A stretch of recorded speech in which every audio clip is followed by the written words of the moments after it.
you ever felt it? That sensation of being visually and mentally cornered by the modern world? Your focus, once a wide open landscape, has been compressed into the tiny, glowing rectangle in your hand. This is more.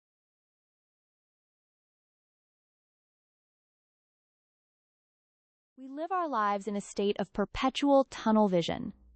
Staring at screens, focusing on the next task, the next notification, the next perceived threat. Our brains are locked into a narrow, high-stress mode of operation, and we are paying. But what if there was a way to break free? A way to reactivate a dormant mode of perception hardwired into our very DNA. The mode of awareness that our ancestors used not just to survive, but to thrive in a world.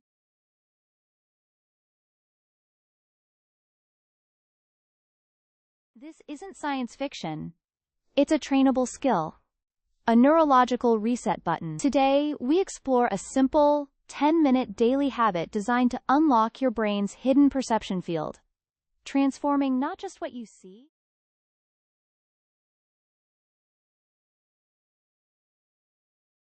To understand the power of this technique, we must first understand the prison it frees us from. Our visual system has two primary pathways. The first is foveal vision, the sharp, focused, detail-oriented.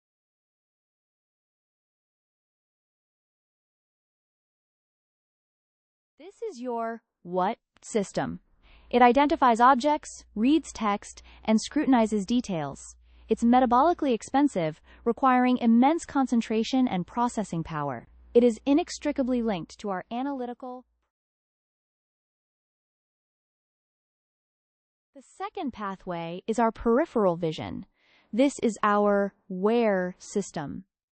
It's less concerned with detail and more with context, movement, and spatial relationships. It operates in the background, a low.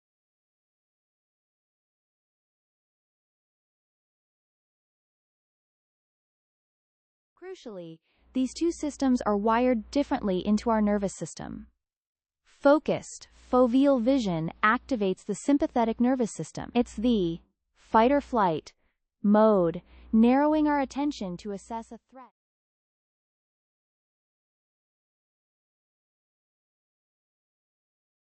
The problem is, our modern environment constantly hijacks this predator mode. The smartphone, the endless emails, the constant stream of information, they are all treated by your brain as targets that require intense, narrow.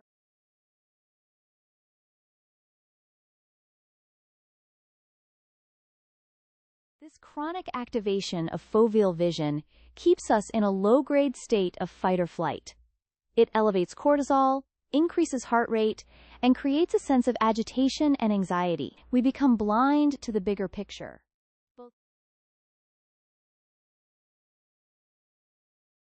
We miss subtle social cues in a conversation because we're too focused on our own response. We miss creative solutions to problems because our thinking is as narrow as our gaze. This is the cognitive cost of living in a world designed for. In contrast, broad peripheral vision is linked to the parasympathetic nervous system. The rest and digest state. It's the vision of the prey animal, calmly scanning the entire horizon.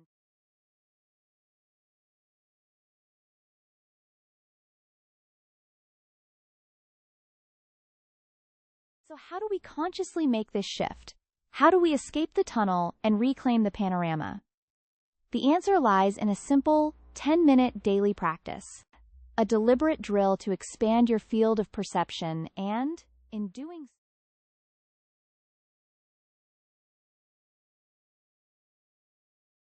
think of it as physical therapy for your attention. For 10 minutes a day, you will intentionally practice a different way of seeing. You can do this anywhere, but it's best to start in a quiet space, either indoors looking at a wall or outdoors. Step 1. Settle your body and allow your eyes to relax. Don't stare intently. Instead, Adopt a soft gaze, as if you're looking through your target, not at it. Let your eyelids become heavy, and your focus.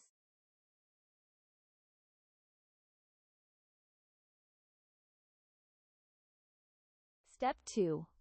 While keeping your head and eyes perfectly still, become aware of the outermost edges of what you can see. Without looking, can you detect the ceiling above you? The floor below you? The walls to your left?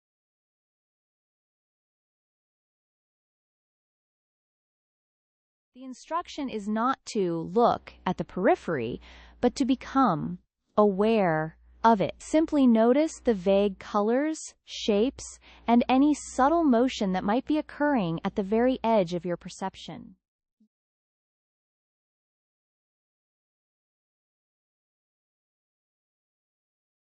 Step 3.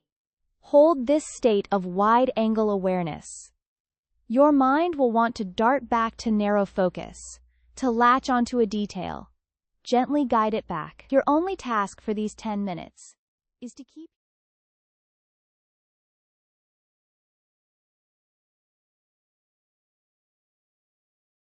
You might notice a strange sensation, as if the world is becoming both larger and quieter. You might feel your own breathing slow down, your shoulders drop. This is a direct physiological response to the change in your visual.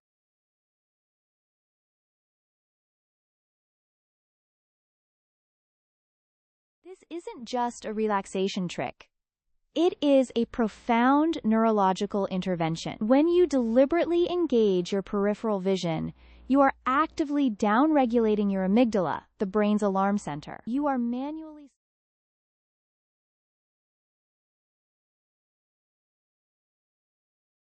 Studies on attention and anxiety show a direct correlation between a narrowed attentional field and heightened stress. By physically practicing the widening of that field, you are reversing the process at its source, creating a.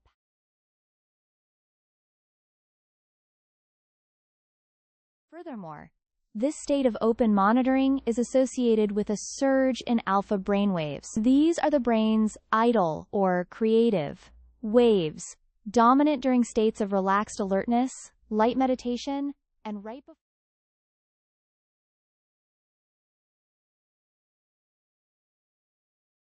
When your analytical, foveal vision mind is constantly engaged, it filters out extraneous information. But when you relax into peripheral awareness, you allow for looser connections and more creative leaps. You create the mental.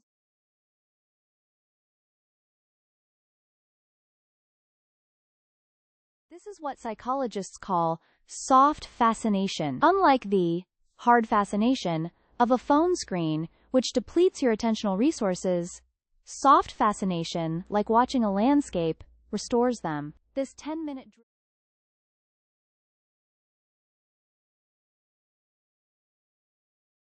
The benefits extend beyond the 10 minutes of practice.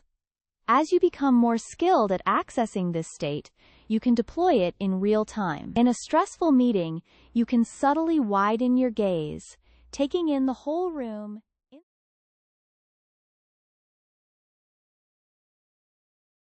When walking down a busy street, you can shift from dodging obstacles to perceiving the entire flow of the crowd, moving through it with less effort and more grace. This is the heightened situational awareness used by elite athletes.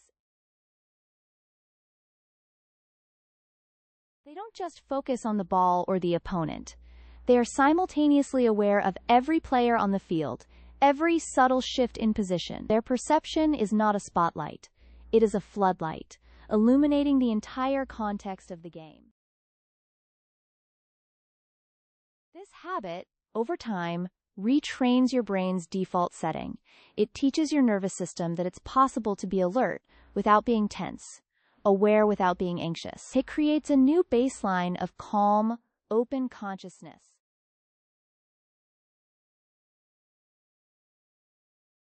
We began by describing the cognitive cage of modern life, a prison of narrow focus.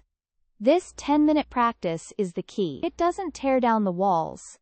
It reminds you that the cage has no ceiling, that you can